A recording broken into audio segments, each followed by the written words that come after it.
Well, after a brief hiccup, it looks like we're finally ready to get this Christmas special on the road. That sounded good to everybody out there? Ho, ho, ho! Why, yes it does! Oh! Ho, ho. Santa Claus! Oh my god! Everyone, look! Jolly old St. Nick has decided to grace us with his presents! Oh, that's not all! I've decided to grace you with my presents, too! Oh, thanks! Is this for me? Oh, you're darn tooting! Ho, ho, ho! Thanks so much, Santa! Oh, if I had known you were coming, I would have put out milk and cookies or something like that. I didn't know you were coming here. I feel so bad. I didn't have anything to offer you. Oh, that's okay, Mr. CreepyPasta.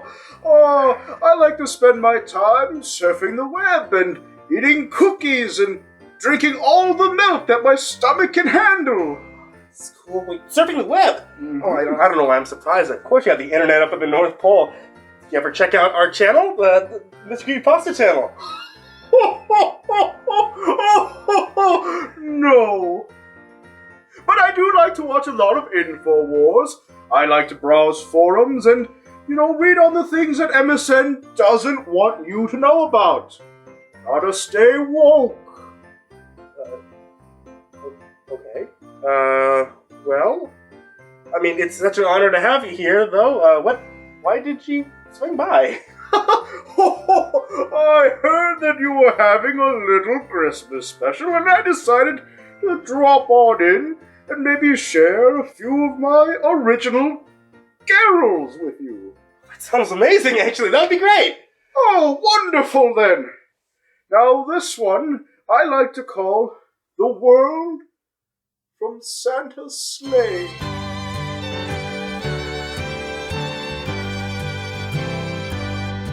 When his sleigh flies up high, so high in the sky, so high Santa looks like a gnat. I don't think I recall this. He learns about the lies that NASA denies. Whoa, wait, what? And that's that the world is flat. Santa, I'm not too sure. Oh, the world is flat. The sky is a dome made of glass. The moon's a hologram, astronomers are scams, whoa, Santa, please. No. Oh, yes, Mr. CreepyPasta? Okay, look, I hate to to ask you this, but can we keep the songs, a little bit more on topic, like, for Christmas? Oh, I am so sorry. I don't know what came over me. I'll tell you what, I've got another one up my sleeve. How about this one? It's about, something very important. I think you'll all enjoy it. Yeah, sure. Fine. Sounds great.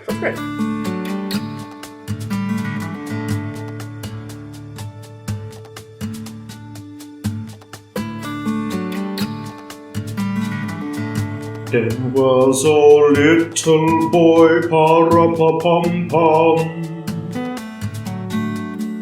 His name it was Seth Rich. Actually, Santa, I'm sorry. Cut that. Can we cut the music on that? Don't play that. Don't play that. What happened now? Look, okay, Santa, you're free to have your own opinions and thoughts about whatever you like, but on the channel, I like to keep things a little bit less divisive. You know what I'm saying? I can't have you just talking about these unfounded theories on my channel. Unfounded theories? Conspiracy theories? I bet you think there was only one shooter, too.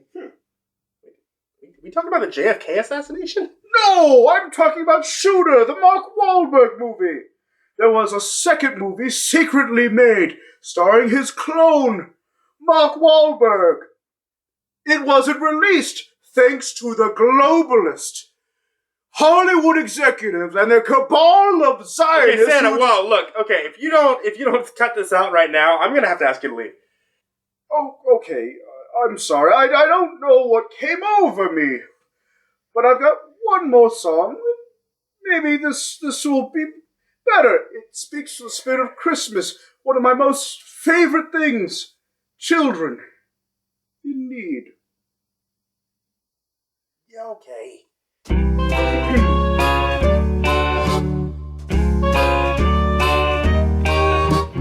Down in the basement, pizza served. Here comes John Podesta. Okay, Sara, no. Okay, look, no. Okay, you need to get the hell out of here. Okay, But I mean, there's a war on Please, Christmas. please don't Oh please no! don't. There's a war on Christmas. Hollywood executives are Zionists. I will not be silenced.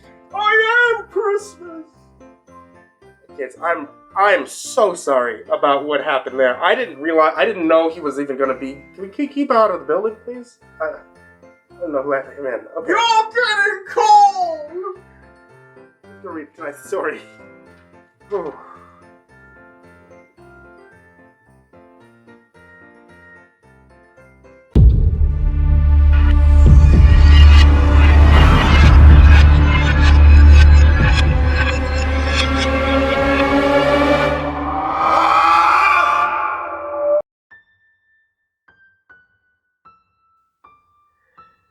I love the season of winter, and so did the rest of my family.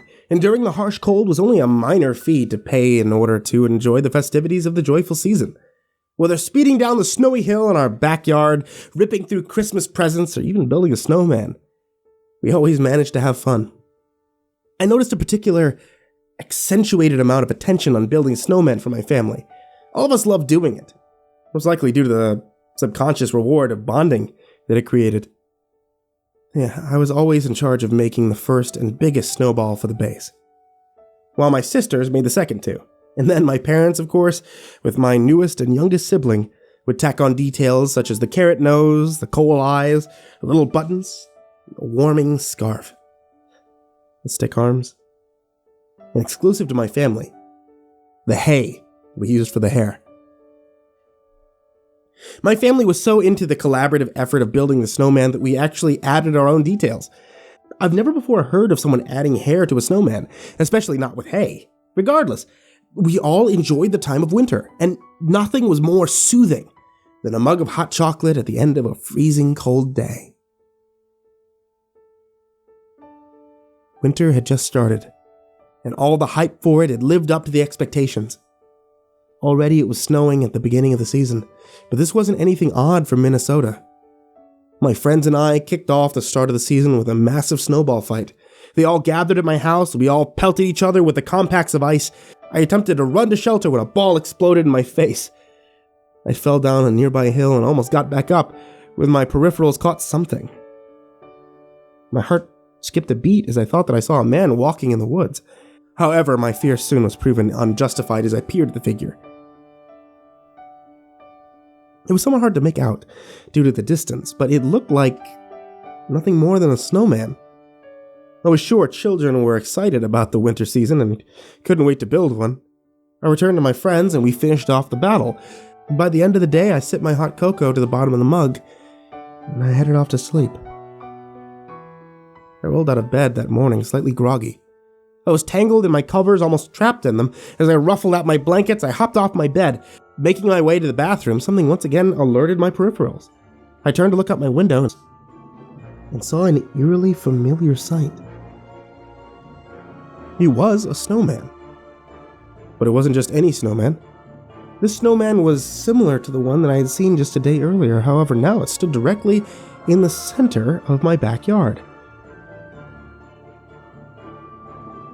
Though I earlier couldn't entirely make out the snowman, I was almost sure for some reason that this was the exact same one. I wasn't so much saying the same people built it, or that it was similarly structured. I legitimately believed that what stood before my eyes was the exact same figure. Same snow, same nose, same buttons, same scarf, same everything. And even the hay hair looked the same. It was then that I realized something. Hay hair. Something that was a signature to my family. It was then that I realized that one of us must have built it. But I felt excluded in a way that they had left me out. I stumbled over to my sister's room with a little early morning coordination I had. I asked her about the snowman, and of course she said that she had no idea what I was talking about. I chuckled and I told her how her pranks are only getting worse and worse. She promised me that she hadn't built a thing. But I continued to vest more trust in my original belief that it was a minor prank from her. Just to assure myself, once making it downstairs, I questioned my parents. Similar to our sister, they promised that they hadn't built a thing.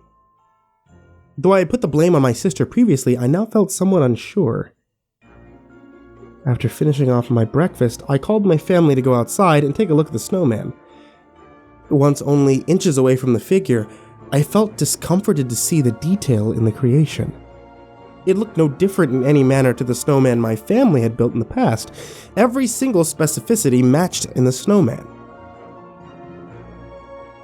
Rather than sharing my feeling of unsettledness, my mother looked to me in anger and stated that we were only to build snowmen as a family. I told her that I had no part in building it, yet she refused to believe me. I sat in my room for the next couple of hours, bounded in my thought process by this odd snowman. I stared at it almost all day, noticing its unordinary size. It stood at nearly 7 feet in height. My family never even flirted with that level of stature when we built them. After hours of thinking, I finally remembered an outstanding fact. When I originally saw the snowman, it was resting in what looked like someone's yard through the woods connected to our house. I looked beyond the trees as well I could from my room and noticed a familiar house. Strangely enough, the snowman that was once there no longer existed. I went out of the back door and trekked my way through the woods, trailing my way up to the mysterious house. I didn't see any cars in the driveway or any lights that turned on inside. It appeared that no one was home. I decided to ring the doorbell, but of course heard no answer. My next option was to press my face up against the glass and take a look inside. When gazing into the home, I noticed an open bag of chips on a table and a pantry that looked nearly fully stocked. I would argue that someone had been living there based on the surroundings. To gain more info, I went over to the neighbor's home and decided to ask a bit about what they knew. An old man greeted me at the door. He carried a cane with him and he struggled to stand. The elderly man gave off a kind vibe and invited me in. I asked him about his neighbor. He went into quite a lot of depth. The man explained that he had lived in his particular home for over 40 years and had fairly a lot of insight about the neighborhood. He said his neighbor was the closest to being an exception. He best described them as mysterious. That doesn't surprise me, I said. The man reiterated, Yeah, they were an odd bunch, son. I'll say that much. I gave him a puzzled look. Were? He replied, Well, yes, boy, they moved out a couple years back. I didn't shake my confused expression. If they moved out, who lives there now? The old man looked at me as if I was ignorant and spoke, Well, no one now. It's abandoned. I didn't give him much of a reply. I thanked him for his info and nearly headed out. I stopped at the door and fired away with another question. Do you know why, by any chance, they left? He responded, I believe it had something to do with them feeling uncomfortable. I'm not really sure. I left his house and I returned home. I sat up, sipping on my hot chocolate. I didn't really sleep much that evening. I just thought of it more and more. Couldn't seem to shake the thought from my head. Finally, I lost my fight against sleep and I passed out. Of course, when I woke up and took a look outside the window, I gazed down at the same snowman. I tried my best to ignore and continue on with my day. I went through my usual routines every now and then, allowing the snowman to draw attention. However, I, for the most part, drained it from my attention span. I slept fine that night after a full cup of warming hot chocolate. I indeed was well rested. I had a pleasing period of slumber the previous evening, but that morning only greeted me with surprise. I instinctively scanned my backyard for the snowman, but he was nowhere to be found. I couldn't see a trace of him. No carrots, no scarf, no buttons, and no hay. I thought it was a bit peculiar, but I forced myself to ignore it. The day went on rather slowly as I continuously let the snowman eat up my mind. I looked every hour at first to see if he returned, then every half hour, then every 15 minutes, and before I knew it, I checked every minute. I pretty much spent my whole day in front of the glass, looking everywhere for the figure, but as much as I looked, he was nowhere to be seen. I freaked out when I went to go make hot chocolate. There was no mixing powder left. That couldn't be possible. There was at least 3 mugs left this morning. I was overridden with panic and couldn't seem to expel it from my emotions. Then I thought to myself that it was quite ironic, first that I didn't want the snowman here, and now I was almost hoping that it would return. I said to myself, why are you panicking? It was just a pile of snow. Just a pile of snow. And I laughed a little bit, realizing I was freaking out over nothing. I mean, my sister could have easily eaten up all the hot chocolate with my parents' help. I headed to my room, only to have my laughter cut short. On my bed was a carrot. 2 pieces of coal, some buttons, some twigs, and of course, some hay. Beside it was a note that read, "Hiding in that pile of snow was too cold for me. I like the warmth of your home better." We moved out the next week. We went somewhere much warmer. It's been a year since then. Florida doesn't have winters. But no one in my family knows who built that 7-foot sandcastle that popped up in our yard a couple of days ago.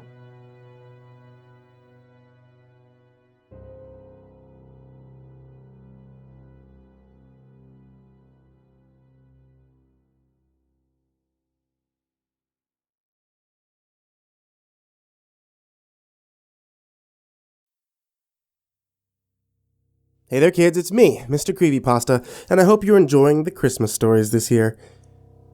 Just as a quick reminder, the schedule has been updated. Now on the channel, we put out horror stories every Tuesday, Thursday, Saturday, and Sunday. I still want to make sure that I'm giving you guys some of the best, some of the spookiest, and some of the most entertaining creepypastas that I can be able to find. If you guys are enjoying the content, please feel free to subscribe, or be able to help me out on Patreon, patreon.com/MrCreepyPasta. As well as, if you don't want to just follow here on YouTube, you can always follow the podcast. Thanks so much for listening, folks, and sweet dreams.